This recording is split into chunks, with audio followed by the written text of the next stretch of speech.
It's wonderful in West County, St. Louis, and we're here today at the boutique of Laurie Solet. I'm Craig Kaminer, and I'm the store supply guy.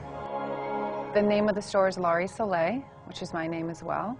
I got into the business after living in Los Angeles and London, being gone for about 10 years. I grew up in St. Louis, which is where the business is located, and decided it was time for me to come home and felt there was a space in the market for me. I went through a bunch of names that I thought I might like, and it just felt like every 6 months or so I would change my mind. And I thought that I would look back in a few years and think, oh, why did I name the store that? Kind of like getting a tattoo.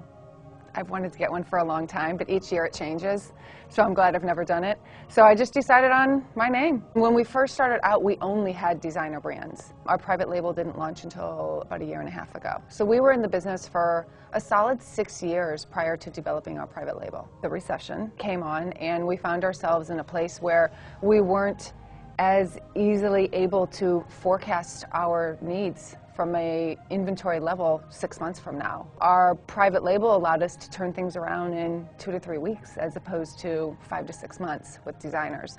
So it made us a lot more flexible and as a result a lot more profitable. The other thing that I learned about private label is that it requires a lot more work, but it also allows you to fill in blanks as needed, and it's also a great creative outlet for us. I think it's definitely a trend, and I think that what people are going to realize is that stores aren't going to be doing just their own Laurie Solet private label, but they'll be going into different private labels with different names. It's just really consistent. If my name gets in print, it's free advertising for the store. The number one thing that I learned is that your sales don't mean squat if they're not profitable. Our store is based solely on profitability as opposed to sales.